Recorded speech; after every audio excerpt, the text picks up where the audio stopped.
부채 한도 폐지해달라. 이거 깨주라. 나 대통령 되고 나서 나 돈 땡겨야 된다. 그래야지 경제 부양할 수 있다. 지금 양당의 석이 5석의 차이기 때문에 지금의 공화당의 이탈표가 상당히 치명적이다. 그러니까 옐런도 그렇고 지금 바이든도 그렇고 민주당도 그렇고 복지나 돈 퍼주기는 다 해줬어. 돈 퍼주기 내가 다 잘했어. 내가 좀 너희 인심 써가지고 너네 이거 보고 조금 뭐 학자금 유예 이런 거 내가 대출 연체 유예 내가 다 해준다. 호의는 내가 다 베풀고 수습은 이제 트럼프 네가 해라. 폭탄 다 넘긴 거예요.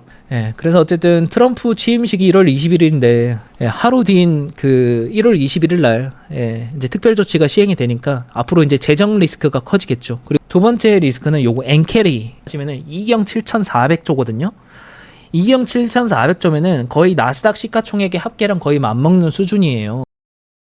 트럼프 취임 직후에 이제 리스크 포인트가 3개가 있거든요. 이제 요거를 먼저 이야기를 드려야 될 것 같아요. 1월 18일 날 기사가 났어요. 미국이 임시 조치를 취할 수 있다. 미국의 디폴트를 예방하기 위해서 임시 조치를 취할 수 있다. 요런 거를 옐런이 이야기를 했어요. 그러면 그 임시 조치를 왜 취하냐 보면은 미국이 지금 이제 세수는 적은데 지출은 많으니까 그 차이만큼 부채를 발행해서 국채를 발행해가지고 자금을 조달을 하는데 민주당과 공화당은 부채 한도를 요거를 넘어서지 말자는 한도를 정해놨어요. 그 적정한 재정 운영을 위해서. 근데 그 한도가 바이든 정부 때 23년도에 유예가 됐죠. 그래가지고 그게 25년도 1월 1일부터 한도에 달하기 시작을 하면서 부채 한도를 늘려가지고 그 국채로 자금을 더 조달을 하던지 아니면은 부채 한도를 폐지하던지 이 두 개의 옵션이 있는 거예요. 아니면 이 지출이 많이 나가는 거를 지출을 줄여가지고 세수랑 비슷한 수준까지 맞춰가지고 더 이상 외부 자금의 조달 없이 살아가든지 이 3개의 옵션을 미국 정부는 선택을 할 수가 있었습니다. 그런데 트럼프는 이런 말을 했죠. 12월에 그 하원에서 그 임시 예산안을 편성할 때 부채 한도 폐지해달라. 이거 깨주라. 나 대통령 되고 나서 나 돈 땡겨야 된다. 그래야지 경제 부양할 수 있다.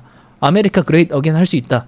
했는데 하원에서 38명이나 이탈을 한 거예요. 난 그거 동의 못한다. 그래서 부채 한도 폐지가 불발이 됐죠. 그래서 이미 기존의 그 부채 한도가 그대로 있는 거예요. 근데 옐런이 오늘 무슨 이야기를 했냐면요. 우리 이제 곧 있으면 거의 다 도달했다. 1월 21일이면은 부채 한도가 다 사용이 돼서 이제 우리는 끝났다. 그래서 이때부터는 우리가 비상 임시 조치를 취해야 된다. 파산을 하지 않기 위해서. 요 이야기를 한 거예요, 오늘. 1월 21일 날 우리 이제 부채 한도 그러니까 마이너스 통장 끝났고 이제 임시 조치해야 된다. 임시 조치가 뭐냐? 그 공무원들이 이제 사회보장으로 뭐 이제 우리나라로 따지면 이제 4대 보험 있잖아요. 급여 받으면 거기에서 이제 막 엄청나게 많이 떼가잖아요. 요걸로 이제 연금 돌리고 이걸로 투자해가지고 나중에 은퇴할 때쯤 되거나 아니면 아파가지고 병원 가면은 거기에 대한 보조금을 이렇게 지원을 해주잖아요. 그래서 여기서 이제 정부 지출이 또 나오는데 이제 공무원분들이 급여를 낸 거에서 연금이나 이런 걸로 넣어가지고 투자를 해서 굴려야 되는데 지금 이걸 굴리지 못하고 요거를 지금 지출로 일단 먼저 쓰겠다는 거예요. 이걸 임시조치라고 옐런이 이야기를 한 거죠. 공무원 입장에서는 뭐지? 그거 내 돈 아니야? 이렇게 생각을 할 수 있는데 뭐 어쨌든 이게 나중에 이 비상조치가 정상화돼가지고 다시 부채 한도가 늘어나거나 재정이 정상화되면 이걸 다시 메꿔주거든요. 그러니까 공무원 입장에서는 장기적인 관점에서는 뭐 크게 문제 없다라고 볼 수도 있는 거고 이슈화되면 문제가 될 수 있겠죠.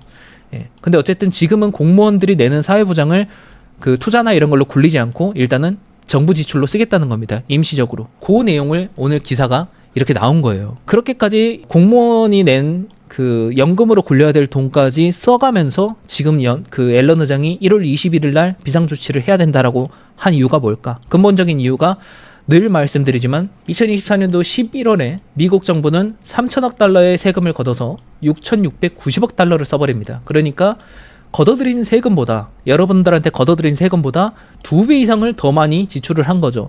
근데 세수가 3천억 달러인데 걷어들인 게 3천억 달러인데 여기에서 사회보장, 메디케어, 그러니까 건강보험, 사회보장 그리고 국채이자 요 3개만 합치면은 벌써 3천억 달러를 넘어가는 거죠. 그러니까 걷어들인 세수가 이미 요거 당연히 나가야 되는 이 3개 때문에 다 증발을 해버리는 거예요. 그걸 다 쓰고 나니까 어떻게 돼요? 건강보험, 국방비 그리고 뭐 베테랑 분들의 복지 이런 거 기타 교육 예산들이 집행이 안 되는 거예요. 돈이 없으니까. 그래서 이걸 어떻게 해요? 요거를 위해서 지금 옐런이 1월 21일 날 우리가 이제 더 이상 돈이 없으니까 비상조치를 하겠다. 저 돈, 너네 국방비 이런 것들 전부 다 여기서 끌어가라. 공무원들이 내는 그 사회보장 급여세라든지 이런 걸로 너네가 일단은 지출을 여기서 해라. 국방비든 뭐든. 요 이야기를 지금 하는 겁니다. 그만큼 미국의 재정 운영 상태가 상당히 심각하다라는 것을 알 수가 있는 것이죠. 지금 댓글에서도 썬님이 이야기를 해주시지만 트럼프 취임에 맞춰서 앨런이 이런다. 정말 스마트합니다. 트럼프가 1월 20일 날 취임을 하는데 취임하고 나서 바로 하루 뒤에 비상조치를 하겠다는 거예요. 우리 이제 더 이상 돈 못 끌어온다. 그러면 어떻게 돼요? 바이든과 민주당은 모든 책임을 회피한 상태에서 모든 책임에 대한 그 리스크를 다 트럼프에게 떠넘기는 거예요. 트럼프와 공화당에게. 그렇게 트럼프가 이 길을 시작을 하니까 트럼프가 어떻게 돼요? 그 부채 한도 폐지를 반대했던 공화당 38명들에게 엄청나게 안 좋은 이야기들을 뭐 트위터, 그 소셜 트위터인가? 그 트럼프가 가지고 있는 그 SNS에다가 엄청나게 안 좋은 이야기들을 막 퍼부어요. 폭탄 돌리기예요, 말 그대로. 그래서 이제 내년 이제 1월 중순에 이게 이제 21일이에요. 트럼프가 20일 날 취임하고 하루 뒤에 이제 이거를 특별 조치하겠다. 예상된다. 정말 하루 차이. 정말 잘 썼어. 그러니까 옐런도 그렇고 지금 바이든도 그렇고 민주당도 그렇고 복지나 돈 퍼주기는 다 해줬어. 돈 퍼주기 내가 다 잘했어. 내가 좀 너희 인심 써가지고 너네 이거 보고 조금 뭐 학자금 유예 이런 거 내가 대출 연체 유예 내가 다 해준다. 호의는 내가 다 베풀고 수습은 이제 트럼프 네가 해라. 폭탄 다 넘긴 거예요. 근데 사실 연말에 하원에서 만약에 부채 한도 폐지를 해주거나 해줬다면 트럼프 입장에서는 전혀 리스크 없이 트리플 크라운의 강력한 파워로 문제없이 달려갈 수 있었을 거예요. 근데 이미 그리고 만약에 부채 한도 연장이 안 됐다면 이건 전부 다 민주당과 바이든의 잘못으로 문제가 됐었을 거예요. 합의가 안 됐다면. 디폴트가 나더라도 다 민주당과 바이든의 책임이었겠죠. 근데 공화당의 38명이 반대를 해버리면서 트럼프가 원하는 부채 한도 폐지에 반대를 해버리면서 이미 트럼프 2기 정부로 리스크가 폭탄이 넘어가 버린 거예요. 그래서 지금 이제 특별조치, 공무원들이 내는 그런 그 사회보장비나 뭐 급여세 이런 걸로 일단 임시 조치를 하는 거예요. 대신에 이게 연금으로 안 돌아가겠지만 나중에 보장은 해주겠죠. 임시로 요거를 쓰겠답니다. 근데 요거를 임시로 쓰더라도 앨런이 그런 말을 해요. 그렇게 쓰더라도 아마 내년 6월 중순쯤이면은 이게 한계에 다다를 것이다. 뭐 그 근거는 여러분들도 아시겠죠? 지금 이미 매월 적자가 거의 4천억 달러씩 나오고 있으니까 세수보다 더 많은 적자가 매월 나오고 있으니까 그 한계가 한 6월 정도 되면은 더 이상 그렇게 할 수 없는 정도까지 도달할 것이다. 이제 이런 이야기를 하는 것이죠. 그래서 지금 트럼프가 이 디폴트 우려 해소를 위해서 2기 정부 시작부터 기분 좋게 시작하기 위해서 모든 리스크를 해소하고 시작하기 위해서 12월 18일에 의회가 이제 부채 한도 그 폐지안을 포함된 임시 예산안을 철회해달라고 요청을 했지만 이거를 공화당 38명이 반대를 했죠. 그래서 이제 그 공화당의 그 38명에 대한 이야기가 지금부터 시작이 됩니다.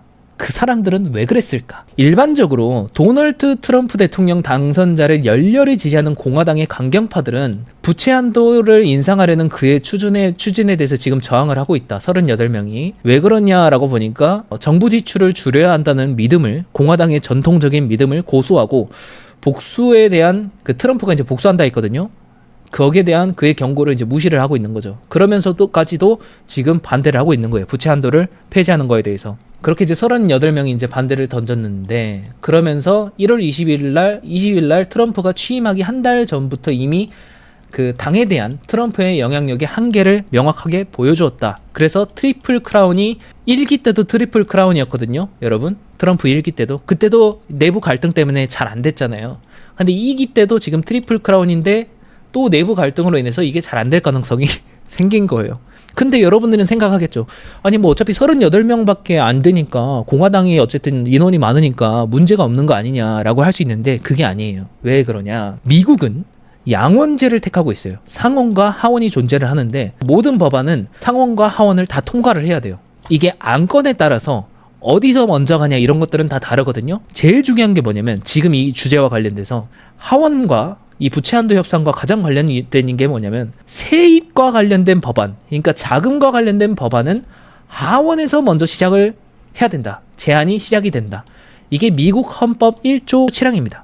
그러니까 돈과 관련된 거는 하원에서 먼저 시작을 해야 되는데 지금 이 하원에 있는 공화당의 38명이 부채 한도 폐지를 반대하는 거잖아요. 그러니까 아예 그냥 부채 한도든 뭐든 예산과 관련된 거를 얘 38명 때문에 아무것도 할 수 없는 거라는 거예요. 사실 여기서 38명이 아니어도 돼요. 한 10몇 명만 해도 이거 다 막을 수가 있어요. 그 근거가 뭐냐? 2025년도에 이제 선거가 끝나고 미국의 하원에 비중이 이렇습니다. 민주당이 215석이고요. 공화당이 220석입니다. 근데 이 중에서 5명만 여기로 넘어가도 민주당이 우위를 잡게 되는 과반수석을 가질 수가 있는 것이죠. 근데 이미 여기 안에서도 지금 38명이나 부채 한도를 늘리거나 폐지하는 거에 대해서 반대를 하고 있으니까 어떻게 되겠어요?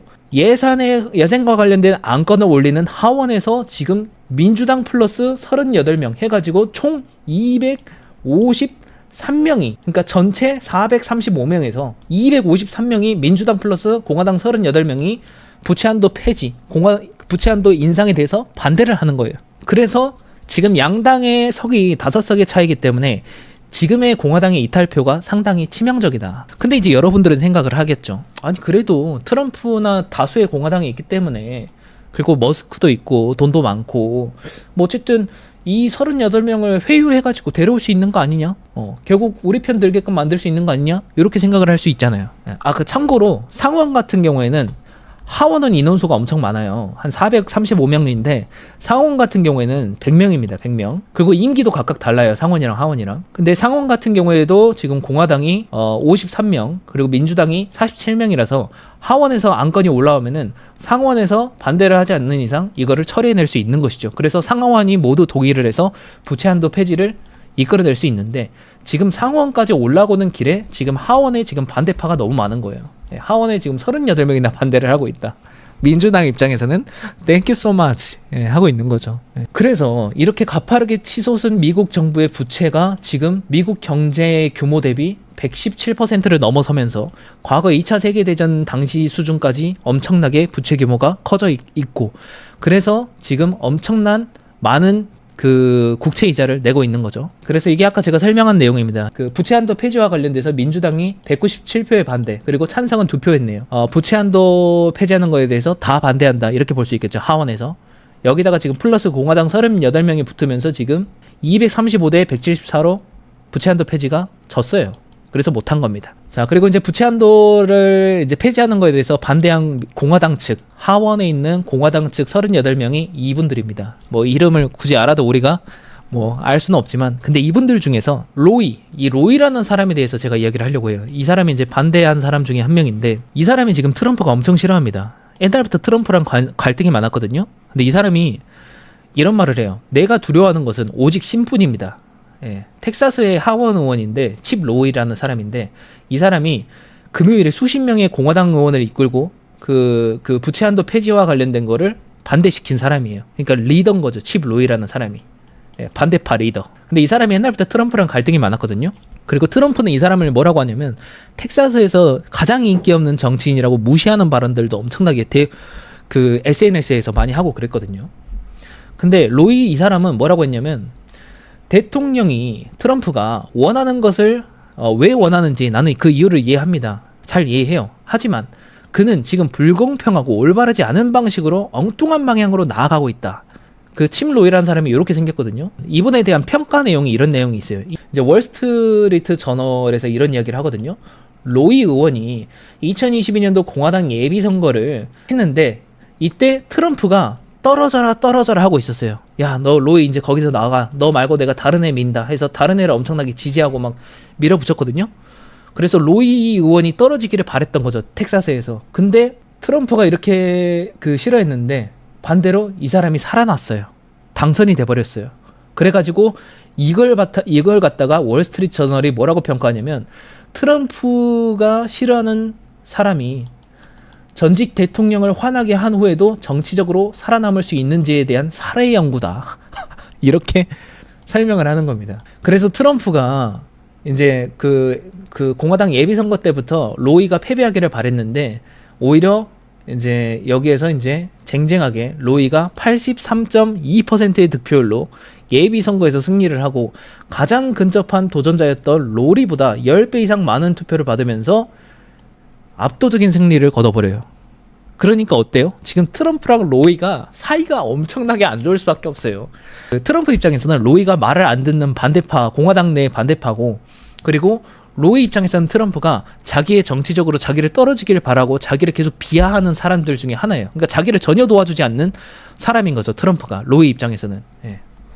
그리고 또 2024년도에 또 텍사스주 미국 하원 의원 선거에서도 또 그 민주당을 상대로 61.9%로 또 재선이 돼요. 네, 하원이 제가 알기로는 그 임기가 2년으로 알고 있고 상원이 6년으로 알고 있거든요. 예. 예, 그러니까 지금 22년도에 한 번 하고 24년도에 또 선거를 한 거겠죠. 예, 그래서 22년도도 되고 24년도 이제 막 시작했는데 이번에도 또 당선이 된 거예요. 그리고 그 중에서 이 칩 로이를 따르는 사람이 지금 몇 명이에요? 아까 38명. 공화당 내에서, 하원에서. 그러니까 지금 트럼프가 트리플 크라운이다. 이거를 이제 우리가 말할 필요가 없는 거예요. 트럼프가 원하는 거를 다 이루기는 힘들 겁니다. 트럼프가 말하는 공약 중에서 공화당의 전통적인 방향과 맞는 거, 재정 지출을 줄이고 기업들의 세수 법인세는 인하하고 이렇게 좀 재정적인 건전성을 만드는 게 공화당이고 재정 지출을 줄이자고, 트럼프는 지금 반대로 재정 지출을 늘려서 부채 한도 폐지까지 해가지고 밀어붙이자 이거잖아요. 근데 그게 지금 불발이 된 거예요. 그리고 안 될 가능성이 한 90%인 것 같아요. 지금 딱 상황으로 봤을 때. 하원 아까 인원 보여드렸죠. 그게 그 근거입니다. 그러면서 이제 로이가 이런 말을 해요. 공화당의 권력 중개자들이 뭐 예를 들어서 뭐 앨런 머스크라든지 그 앨런 머스크랑 친한 그 하원 뭐 의장이든 아니면 트럼프라든지 이 중개자들이 공화당 권력 중개자들이 하원의 통제권을 잃어버린 이유는 이게 아까 이제 38명의 이탈표가 나온 거, 이게 이제 로이 의원을 중심으로 한 38명의 공화당의 이탈표인데, 그 통제권을 잃은 이유는 올해 22조 달러의 부채를 더해 1조 달러의 적자를 남기면서 기계적인 무능함을 보여주고 있습니다. 국경을 보호하기 위해 무언가를 하겠다고 했지만 하지도 않았습니다. 예. 그리고 의료의 자유라는 용어를 사용하는데 싸우겠다고만 했지만 하지 않았습니다. 그러니까 당신들이 이걸 하겠다고 돈을 늘려다고 하는 거는 개소리다. 그래서 나는 부채 한도 못 늘려준다. 이거 의미 없다. 부채 한도 폐지도 못 해주고 지출을 줄여라.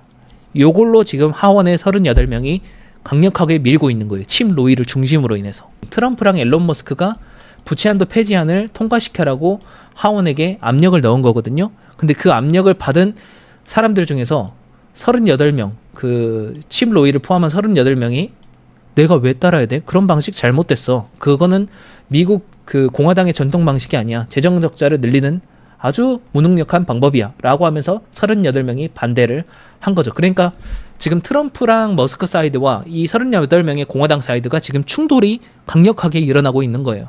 그리고 특히 이 38명의 공화당 이 반대한 사람들은 그 부채한도 폐지 법안과 관련돼서 국가의 부채한도를 인상할 것이기 때문에 이 법안을 반대하는 재정 보수주의자들이라고 합니다. 그러니까 저랑 좀 비슷한 성격을 가지고 있는 아주 국가를 위한 아주 인재가 아니실까 이렇게 생각이 들고요. 그리고 이제 로이 같은 경우에는 자신은 뭐 아무것도 두려워하지 않으니까 뭐 협박을 하든 뭘 하든 난 그 두렵지 않다. 국가 부채를 5조 달러 늘릴 법안을 지지한 이 어리석은 공화당 동료들을 나는 오히려 비난한다. 이런 발언까지 합니다. 그러면서 재정 책임에 대한 선거운동을 벌이는 당에게 완전 질렸습니다. 앨런 머스크나 이런 사람들에게 지금 질렸다라는 거죠.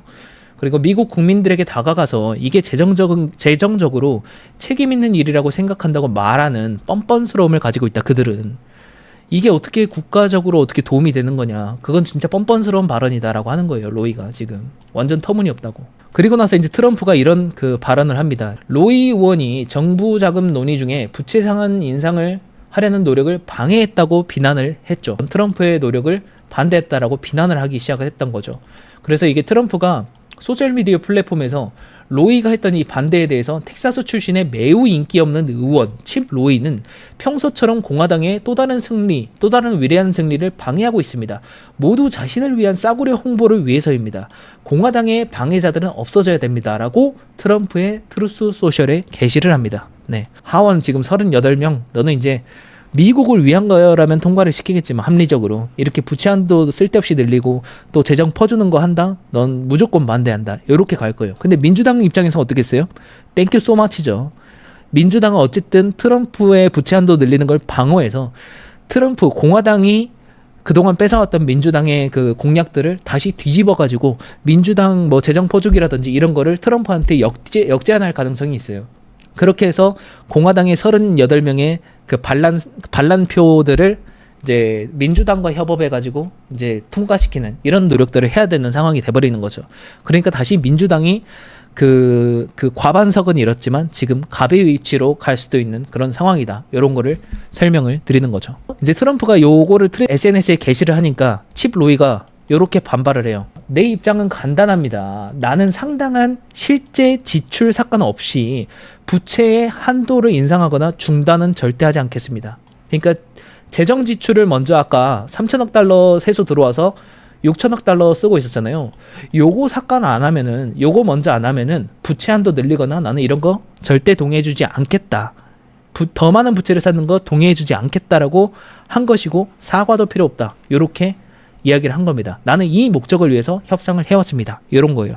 그러니까 트럼프도 최소 2년간은 고통일 것이다. 예, 저도 그렇게 생각을 합니다. 예, 그래서 이제 미국 정부가 지금 세수는 적은데 지출은 이렇게 많은데 이제 요거를 다시 줄이거나 아니면은 트럼프가 38명의 공화당원을 설득하는 것은 불가능할 것 같고, 왜냐면 5표만 저쪽으로 넘어가도 이미 하원에서 이 안건이 통과가 안 되거든요.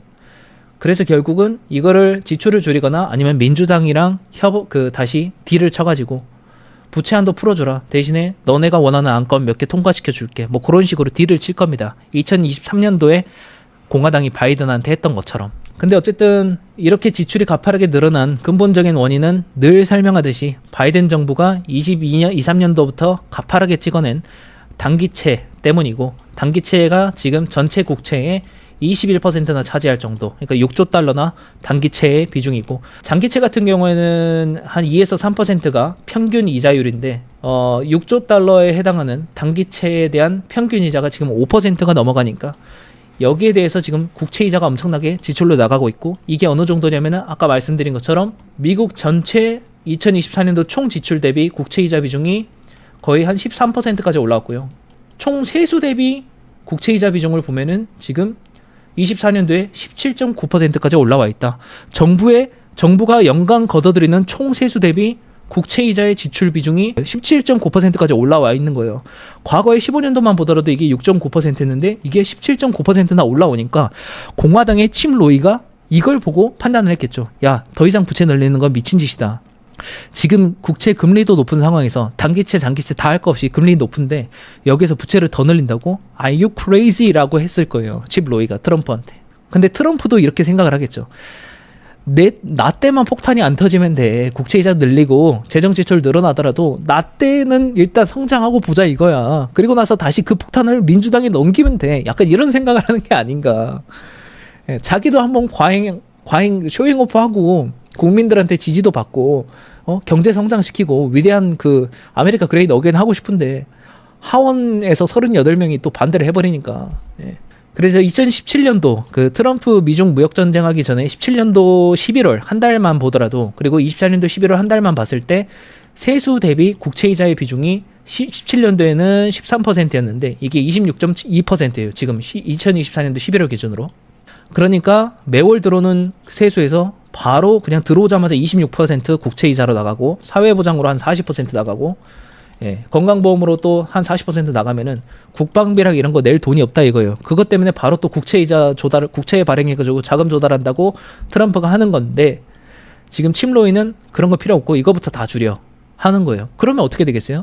트럼프는 선택을 해야겠죠. 민주당이랑 협상을 해가지고 부채 한도를 늘리거나, 아니면은 진짜 칩 로이의 의견대로 국채이자 지금 손 봐야 돼요, 비용을. 근데 지금 손 볼 수 있는 비용이 뭐가 있어요? 지금 손 볼 수 있는 게 사회보장 지금 손 못 보죠. 이거는 약속된 거니까. 메디케어도 손 못 보죠. 헬스, 건강보험 손 못 보죠. 우리나라 4대 보험 같은 거 이거 손을 어떻게 봐요? 이건 못 보죠. 그럼 어떻게 돼요? 이거 손 보잖아요. 이거 손 보는 순간 2년 뒤에 하원 전부 다 민주당한테 다 뺏깁니다. 그러니까 이거는 당장 손을 못 봐요. 그러면 손 볼 수 있는 게 국채이자, 국방비, 뭐 기타 등등, 뭐 교육 관련된 거, 뭐 교육도 좀 힘들겠죠. 현실적으로 가장 가능성 있고 가장 빠르게 실행할 수 있는 게 국채이자 줄이는 거예요. 국채이자 줄이는 거. 국채이자 지금 한 달에 790억 달러 나가는데 거의 한 100조 원 정도 나가나요, 이게? 전체 국채에서 20%가 지금 단기채인데 6조 달러에서 5%가 평균 이자였잖아요. 그러면은 국채이자로만 연간 국채이자로 지금 단기채에서 3천억 달러 정도 나가고 있는 건데, 이거를 12개월로 나눠보면은 200 한 몇십억 달러, 한 230억 달러 정도 나가겠네요. 단기채에서. 그러면은 지금 국채이자로 나가는 게 790억 달러인데 지금 230억 달러가 5% 단기채에서 나가고 있는 거잖아요. 그죠? 그러면 당장 정부 지출을 줄일 수 있는 방법은 5%짜리를 한 3% 정도의 아까 그 장기채 평균 이자 수준으로 낮춰가지고 230억 달러 나가던 거를 한 60%만 나가게. 그러면은 6, 22, 6, 38. 그러면 한 140억 달러로 줄여볼 수가 있는 것이죠. 예. 단기채 5%짜리 그 6조 달러에 대한 월 이자를 그 5%에서 3%대 장기채로 차환 발행을 하면은 여기에서만 해도 한 달에 그 100억 달러 이상 세이브할 수 있는 거죠. 아무튼 뭐 이런 식으로라도 지금 세금의 지출을 줄여야 된다. 요거를 이제 칩 로이가 이야기를 하는 것이고, 예. 당장 현실성이 있는 게 저는 국채 이자라고 생각을 해요. 국채 이자만큼 빠르게 변화가 나올 수 있는 게 없다라고 생각을 들고, 그리고 이제 대규모 인력 해고가 있을 거예요. 아마 정부 효율부를 만든다고 하잖아요. 그리고 이제 비효율을 다 개선하겠다고 한 게 비효율적으로 배치된 인력들을 다 해고하고 시스템화하고 다 로봇하고 이렇게 바꾸겠다 이런 내용이거든요. 그러면은 정부에 채용된 공무원들도 아마 최초로 해고가 되는 상황들이 나올 수 있지 않을까? 그럼 또 공무원들 데모하고 막 난리 나겠죠. 예, 근데 어쨌든 언젠가 돼야 될 칼이기 때문에 예, 어떻게 될지는 한번 지켜봐야 될 것 같습니다. 예, 그래서 어쨌든 트럼프 취임식이 1월 21일인데 예, 하루 뒤인 그 1월 21일 날 예, 이제 특별 조치가 시행이 되니까 앞으로 이제 재정 리스크가 커지겠죠. 그리고 부채 한도 협상이 안 되면 미국이 디폴트로 빠질 수가 있는 거고 급여나 이런 게 못 나가니까 예, 그렇게 되면은 시장에 큰 붕괴가 오는데 디폴트는 이제까지 났던 사례가 뭐 실제로 디폴트가 일어나긴 했지만 그게 이슈화돼가지고 한 며칠 안에 다 해소가 되고 그랬거든요. 예, 그래서 이게 문제가 크게 되지는 않을 건데 그 부채 한도를 협상하는 과정에서 2011년도처럼 예, 2011년도처럼 그 민주당과 공화당이 그때는 이제 공화당이 오히려 가포지션이었고 민주당이 정권을 잡고 있었거든요. 민주당이 이제 부채 한도를 늘려야 되는데 그래서 이제 조 바이든이나 오바마가 부채 증액을 해달라고 막 했었거든요. 그래서 이제 8월 1일에 다행히 오바마가 부탁하고 나서 한 달 뒤에 이제 이게 타결이 됐는데 이때 부채 한도를 더 늘린다고 하니까 부채를 더 쓰는 거잖아요. 그러면 재정적으로 더 안 좋아지는 거니까 그래서 S&P가 이게 합의한 타결 이후에 5일 정도 뒤에 미국의 신용등급을 강등시켰거든요. 그러면서 항상 AA를 가지고 있던 미국의 신용등급이 2021년도 7월 14일만 하더라도 부채 한도 협상을 할 때만 하더라도 AAA였는데 이게 한도 협상이 완료되고 통과가 되니까 부채를 늘린다고 하니까 이게 오히려 신용등급이 강등이 됐어요. S&P에서. 예. 그리고 나서 무슨 일이 있었냐. 8월 5일이잖아요. 이게. 강등이 된 게. 그리고 나서 미국 증시가 한 10% 가까이 밀려버립니다. S&P도 한 10% 밀렸고 나스닥도 이때 한 초당 기간 만에 10%가 밀려버렸죠. 그러면서 그때 어쨌든 부채 한도 증액이 통과가 되고 이제 부채를 빨리 조달을 해야 되는데 민주당 입장에서 그 당시에 근데 국채를 발행해가지고 이제 장기채를 발행해서 이제 수요 조달을 하려고 하니까 뭐야 갑자기 사람들이 응찰을 안 해. 예, 신용 등급이 떨어지고 리스크가 가중이 되니까. 그래서 국채를 안 사겠대요 사람들이. 물론 이제 퍼센테이지는 220%지만 입찰하는 금액 대비 수요가 2배만큼 더 많았다는 건데 보통 평균이 250%거든요. 근데 그거보다 훨씬 못 미치는 220%까지 수요가 줄어들었다는 거죠. 이 당시에. 볼에서 그 당시 때 시점을 보니까 8월 7일에 당시 발행됐던 그 국채 경매 그 데이터를 이때 제가 필터링을 한 거예요. 그때 보면은 간접 입찰, 그러니까 해외 중앙은행이나 해외 연기금들이 입찰하는 간접 입찰은 이렇게 크게 줄어들었고 이 당시에. 그리고 반대로 그 딜러 입찰, 그러니까 미국 내의 금융기관, 대형 은행들이 인발부에서 참여해서 그 경매에 참여하는 그 건수들이 엄청나게 늘어나면서 이 당시에 그 장기채 수요를 미국 대형은행들이 다 받아줬다. 이거는 안 좋은 거예요. 보통 외국계 중앙은행이나 외국에서 수요가 늘어나서 달러를 더 수요 늘리고 하면서 외국인들이 사주면 더 좋은 건데 보통 그래서 간접 입찰이 잘 나오면은 그 국채 시장이 수요가 많다, 더 좋다 이렇게 보는데 딜러 입찰이 많이 나왔다는 거는 오히려 민간에게 그 규제를 풀어줘서 개입을 시킨 거거든요. 강제가 좀 있는 거죠. 개입을 시키거나 아니면 연준이 직접 인발부하는 뭐 직접 입찰이라든지 뭐 이런 것들이 늘어나면은 정부가 개입하거나 또는 정부가 민간 대형은행들에게 규제를 풀어줘서 조금 더 포트폴리오를 늘릴 수 있는 환경을 제시해 준다든지 그러면은 단기간에 민간을 활용해서 장기채 수요를 늘릴 수 있는 거죠. 이런 사태에서.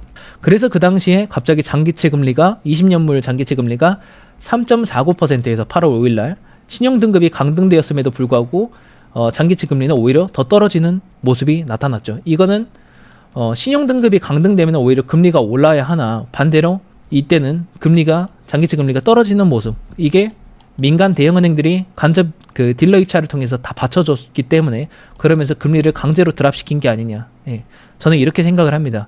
그래서 아마 그 당시에도 미국에서 지금 재정적인 리스크가 있었고 부채 한도가 다 썼었기 때문에 지금 그 오바마가 이제 공화당한테 이제 살려달라, 그 부채 한도 풀어달라 했던 거고, 예. 그거를 그 한도 풀리자마자 신용 등급이 떨어지니까 외국에서 수요가 줄어들잖아요. 그래서 민간은행한테 규제 풀어주고 인발부 시켜가지고 요거를 금리도 떨어뜨리면서 사기끔 만들어서 그 정부의 그 지출 이자 비중을 낮추는 전략을 이때 펼치지 않았을까. 아까 제가 설명드린 것처럼. 그래서 이러한 시나리오가 아마 이번에 똑같이 일어날 수도 있는 가능성이 있을 것 같다. 왜냐면 어쨌든 민주당이든 지금 공화당 안에서도 재정 지출을 늘리는 거를 반대하기 때문에 재정 지출 늘릴 거면은 대출이 그 국채 발행해가지고 부채 더 조달을 할 거다. 트럼프가 그걸 원한다. 그러면은 일단 국채 이자부터 다운시키자 뭐 이런 거라든지 뭔가 지출을 먼저 줄여야 되기 때문에 이런 작업들을 하지 않을까? 저는 이런 생각이 들어요. 예. 이렇게 됐을 때 리스크가 뭐냐면 갑자기 이게 한두 달 만에 단기간 만에 이게 20년물 금리가 1.5%가 떨어진 거잖아요. 1.5%가 몇 달 만에 떨어진 거면은 20년물 기준이면은 이게 20년물을 곱하니까 거의 30%, 장기채 가격은 30%가 오르거든요. 몇 달 만에. 그러니까 몇 달 만에 30%의 수익을 기대할 수 있는 모델이 이 순간 이걸로 인해서 터진 거예요. 그러면 그 순간 S&P 연간 증시 성장률이 20에서 30%니까 그거를 뛰어넘는, 몇 달 만에 뛰어넘는 수익률이 여기에서 나오는 거죠. 그러면 이때 대규모의 증시 자금들이 그 포트폴리오들이 이쪽으로 피봇이 되면서 이쪽으로 이동하면서 증시의 대규모 자금이 이탈할 가능성도 존재한다. 저는 이렇게 생각을 하는 거죠. 근데 중요한 건 뭐예요? 아까 증시의 PER이 지금 S&P 500의 PER이 30배가 넘었잖아요. 회사가 남기는 이득은 시가총액 대비 4%인데 지금 갑자기 자금에 엄청나게 밀려버리기 시작하면은 이거 자사주로 못 받친다 이 말인 거죠. 너무 가격이 비싸니까. 그러면은 증시가 크게 밀리게 되고, 증시가 밀리게 되면은 마진뎁들이 많아요. 지금 미국 시장에 나가 있는 대출이. 지금 미국 시장 증시에 나가 있는 그 마진뎁들, 그러니까 돈을 빌려가지고 지금 투자하고 있는 그 금액이 2021년도 10월에 증시가 밀렸었을 때 그 당시 수준까지 지금 엄청나게 나가 있거든요. 금액으로 따지면 이게 10억 달러인데 10억, 100억, 1000억, 8,900억 달러가 나가 있어요. 8,900억 달러의 대출이 지금 증시에 나가 있는 건데 상당한 금액이 지금 나가 있다. 그래서 이제 이게 제가 말씀드린 첫 번째 리스크 트럼프 취임 직후에 발생 가능한 리스크 1번입니다. 두 번째 리스크는 요거 엔캐리를 이야기 안 할 수가 없는데, 지금 이제 24년도 12월 19일 기준으로 미국이 기준금리가 4.5%, 일본이 0.25%예요. 그래서 미일 금리차가 4.25%인데 지금 1월 23일에서 4일, 그러니까 다음 주죠. 다음 주에 일본의 금리 결정이 예고되어 있습니다. 근데 지금 일본의 지금 물가 수준이나 엔달러 환율을 보면은 24년도 7월 말에 일본이 금리 인상을 한 차례 단행을 했던 그 당시와 동일한 수준까지 물가도 올라와 있고 엔화의 약세도 나와 있거든요. 거기다가 지금 평균 급여까지 올라가고 있어요. 그렇다는 것은 지금 금리 인상을 안 할 이유가 없다라는 거예요. 지금 이렇게 되면은 물가가 가파르게 치솟을 수가 있는 가능성이 있기 때문에 실질 금리가 더 낮은 거거든요. 그래서 그렇게 되면은 일본도 나중에 걷잡을 수 없이 소비를 막기 위해서 금리를 더 빠르게 올리거나 그러면 시장에 더 큰 충격을 줄 수 있기 때문에 아마 이번에는 금리 인상을 하지 않을까. 저는 개인적으로 그렇게 생각합니다. 지금 이제 엔화가 지금 이제 반대쪽에 나가 있는, 그러니까 해외로 나가 있는 총 엔화의 노출 자금이 얼마냐면은 1994조 엔이래요. 1994조 엔. 이게 하나로 따지면은 2경 7,400조거든요. 2경 7,400조면은 거의 나스닥 시가총액의 합계랑 거의 맞먹는 수준이에요. 예. 근데 이 상황에서 어쨌든 이게 해외로 나가 있는 자금인데 앞으로 일본이 기준금리 인상을 해서 엔화의 강세가 기대된다라고 하면은 엔화를 빌려가서 갚아야 되는 사람의 입장에서도 엔화 강세가 되고 나면은 내가 달러를 팔아가지고 갚아야 되기 때문에 내가 갚아야 될 돈도 늘어날 뿐더러 그리고 이제 만약에 금리가 올라가면 그 금리 부담도 생기기 때문에 아마 미리 갚으려는 심리가 커질 거고, 그러면 엔캐리 청산이 늘어날 수도 있는 거죠. 예. 그래서 이때 만약에 일본이 기준금리 인상을 하게 되면은, 지금 미일 금리 차가 4.25%인데, 일본이 금리를 올리면 이게 4%대로 금리 차가 좁혀지게 되거든요. 근데 과거에 2007, 8년 때 보니까 미일 금리 차가 4%가 되는 구간 때부터 엔화의 강세가 일어나기 시작을 하더라고요. 이렇게. 그때부터 보니까 S&P 500의 증시가 미일 금리 차가 4% 구간부터 이게 밀리기 시작을 하더라. 예, 뭐 이게 이제 여러 가지 이유가 있었을 것 같은데, 뭐 엔캐리 자금의 복귀라든지, 그래서 엔화 강세, 달러의 상대적인 약세 때문에 오히려 증시에 조정이 나왔을지 않았을까, 뭐 그런 것도 있었을 것 같고, 다양한 이유가 있을 것 같아요. 근데 어쨌든 과거 사례는 봤을 때 미일 금리 차가 4%가 되니까 그때부터 엔화 강세로 전환이 되더라. 그리고 지금 이제 미일 금리 차가 4.25%고 1월 24일 날 이때 만약에 일본이 금리 인상을 하게 되면은 미일 금리 차가 4%가 되고, 또한 일본의 금리가 올라가기, 기준금리가 올라가기 때문에 엔캐리 자금들이 더 많이 청산이 될 수도 있는 거고, 그래서 그게 새로운 시장 증시의 조정을 만들어낼 가능성이 있다. 요게 이제 리스크 포인트 두 번째입니다. 그리고 세 번째는 이제 29일에 미국 연준이 이제 금리 결정을 하는데, 아까 물가랑 그 고용을 설명드린 것처럼 지금 물가 수준이 어쨌든 자산 가격이 안 꺼지면은 임대료가 안 내려가기 때문에 물가가 계속 이런 식으로 유지가 되거나 떨어지지 않을 가능성이 있다. 그리고 고용 같은 경우에도 어쨌든 이제 연초까지도 어쨌든 소비 시즌이 있기 때문에 리테일에서 고용이 좀 더 늘어나고 하면은 지금 수준으로 유지하게 될 수도 있고, 그러면은 지금의 데이터를 봤을 때 연준이 금리 인하를 단행해가지고 그 새로운 소비 쪽에 그 수요를 촉발시켜가지고 인플레를 자극하지는 않을 것 같다.